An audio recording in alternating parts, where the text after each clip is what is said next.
CPI సిపిఎంతో జతకట్టడం దాదాపు ఖాయమైనట్టు తేలిపోతుంది sir. మిగతా రాజకీయాల్లో కన్నా ఖమ్మం జిల్లా రాజకీయాల్లో ఈ ప్రభావం ఎక్కువగా ఉంటుంది. అసలు ఈ పొత్తుల పొదరిలో కలిసి నడక అయ్యే పనేనా? డెఫినెట్గా నడవాల్సిన ఆవశ్యకత ఉంది ఇప్పుడు.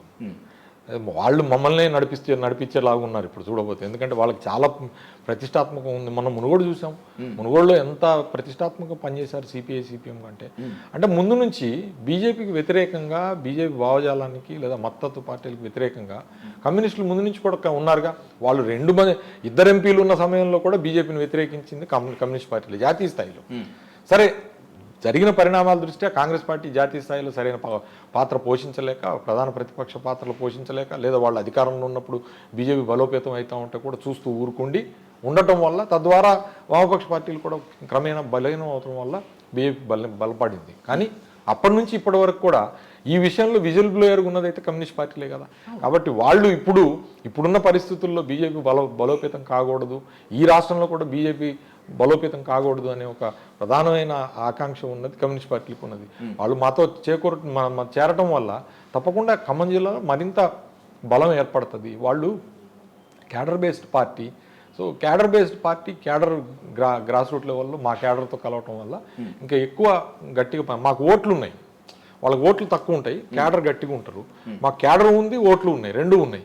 కాబట్టి వాళ్ళు మేము కలవటం వల్ల మొన్న మునుగోడులో ఏ రకంగానైతే అడ్వాంటేజ్ వచ్చిందో ఆ అడ్వాంటేజ్ ఖమ్మం డిస్ట్రిక్ట్లో ఆల్మోస్ట్ 8-9 కాన్స్టిట్యున్సీస్లో వస్తుంది, 8-9 కాన్స్టిట్యున్సీస్లో వస్తుంది. కాబట్టి పొత్తులు సక్రమంగా ఉంటాయి. వాళ్ళని కూడా గౌరవప్రదంగా చూసుకుంటాం, వాళ్ళని కూడా చట్టసభల్లో చూస్తాం. మేము వాళ్ళందరి చట్టసభల్లో, అన్ని చట్టసభల్లో కూడా అవకాశం ఇస్తామని చెప్పి కూడా కేసీఆర్ గారు చెప్తున్నారు. వాళ్ళకి కావాల్సింది ఏంటి? ప్రాతినిధ్యం కదా. అంటే ప్రజల గొంతుకే ఉండటం కోసం చట్టసభల్లో ప్రశ్నించాలి లేదా చట్టసభల్లో మాట్లాడాలి అని చెప్పి ప్రాతినిధ్యం కోసం వాళ్ళు ఆశిస్తారు. వాళ్ళ అధికారాన్ని ఆశించరు వాళ్ళు.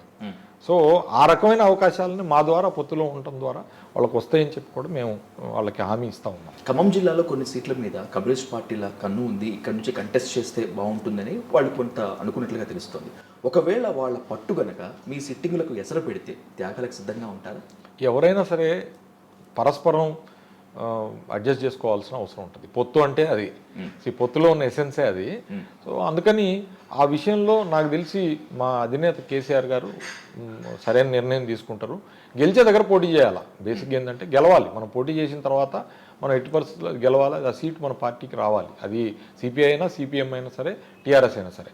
ఆ రకంగా మేము ప్లాన్ చేసుకుంటాం. ఆ రకంగా గెలిచే అవకాశం ఉన్న దగ్గర వాళ్ళకి అవకాశం ఇస్తాం. ఇక్కడైనా సరే ఖమ్మం జిల్లాలో టీఆర్ఎస్లో ఉన్నటువంటి నేతలు తలాధారినో కాకుండా ఒకటే స్ట్రైట్ లైన్ మీద నడుస్తారన్నటువంటి ఆశ పెట్టుకోవచ్చా ప్రజలు? నడుస్తాం, తప్పకుండా నడవాల్సిన అవసరం ఉన్నప్పుడు నడుస్తాం. ఎందుకంటే మళ్ళీ మీకు చెప్తున్నాను, నేను రాజకీయాల్లో శాశ్వత శత్రువులు, శాశ్వత మిత్రులు ఉండరు. అట్లనే రాజకీయాల్లో హత్యలు ఉండవు, ఆత్మహత్యలే ఉంటాయి. కాబట్టి మనం వేసే అడుగు, మనం చేసే నిర్ణయమే మన యొక్క ప్రతిభకి లేదా ఫ్యూచర్కి అద్దం పడుతుంది. కాబట్టి ఎవరైనా సరే ఈ సమయంలో మాత్రం కలిసి నడవాల్సిన సమయమే ఆసన్నమైంది. పొలిటికల్ పార్టీసే కలిసి నడవడానికి వచ్చినప్పుడు వ్యక్తులుగా మేము కలిసి నడవకపోతే ఇంకా మేము ఈ అవకాశాన్ని ఎప్పుడు చేజిక్కించుకుంటాం? అందుకని డెఫినెట్గా నాయకులందరికీ నా విజ్ఞప్తి, నేను ఉదాహరణగా నిలబడి అందరినీ కూడా కలుపుకొని తీసుకుపోయి ముందుకు తీసుకొని పోతాం. ఒక్కోసారి ఒక్కోళ్ళకి ఒక్కో పదవి వస్తుంది, ఇంకో పదవి ఇంకోళ్ళకి వస్తుంది. అందరూ ఎమ్మెల్యేలం కాలేము. స్పెసిఫిక్గా ఖమ్మం జిల్లాకు ప్రాబ్లం ఏంటంటే 10 నియోజకవర్గాల్లో 3 జనరల్, 7 రిజర్వ్డ్. సో నాయకత్వం ఎక్కువ ఓసీలో ఉంది, బీసీలో ఉన్నారు. వాళ్ళందరికీ అవకాశాలు రావాలి కోరుకుంటే ఆకాంక్ష పెంచుకుంటారు. అట్లాంటి వాళ్ళని సాటిస్ఫై చేయాలి. వేరే పదవులు కూడా ఇచ్చే విధంగా చేయాలి. ఇంకేదన్నా వస్తే ఎమ్మెల్సీనో రాజ్యసభలో వచ్చినప్పుడు ఏర్పాటు చేస్తూ ఉన్నారు. ఇవాళ వద్దిరాజు రవిచంద్ర గారు ఉన్నారు. ఆయనకి మన రాజ్యసభ సీట్ వచ్చింది కదా, ఒక మున్నూరు కాపు బీసీ వ్యక్తికి ఇచ్చారు కదా. అట్లా వచ్చినప్పుడు అట్లాంటి అవకాశాలు ఇచ్చుకుంటూ అందరిని అడ్జస్ట్ చేసుకుంటూ పోవాలనేది నా భావన. సో దట్ అందరు సాటిస్ఫై అవుతారు. వెరసి ఖమ్మం జిల్లాని బీఆర్ఎస్కి కంచుకోటగా చేయాలనేది నా లక్ష్యం. ఎంత కాదనుకున్నా ఖమ్మం జిల్లా రాజకీయాలపైన ఆంధ్ర ప్రాంత ప్రభావం ఉంటుంది, కొంత డిసైడింగ్ ఫ్యాక్టర్గా కూడా ఉంటుంది.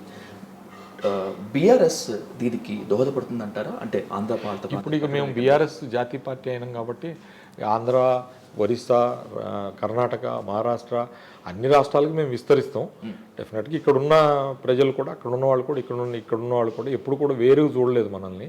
సరే, కొంత పక్క రాష్ట్రంలో ఉన్న వాతావరణం ఏదైతే పొలిటికల్ వాతావరణం ఉంది, ఆ కుల పెచ్చ ఎక్కువైపోయింది. దానివల్ల కొంత అప్పుడప్పుడు ఇక్కడ ఎవరన్నా కొంతమంది దానికోసం అని చెప్పి చెల్లిస్తూ ఉండొచ్చు కానీ బట్ దానికి ఇక్కడ ఓటు వేయలేరు కదా, అక్కడికి వెళ్ళి ఓటు వేయాలి, అక్కడ ఓటు ఉండదు.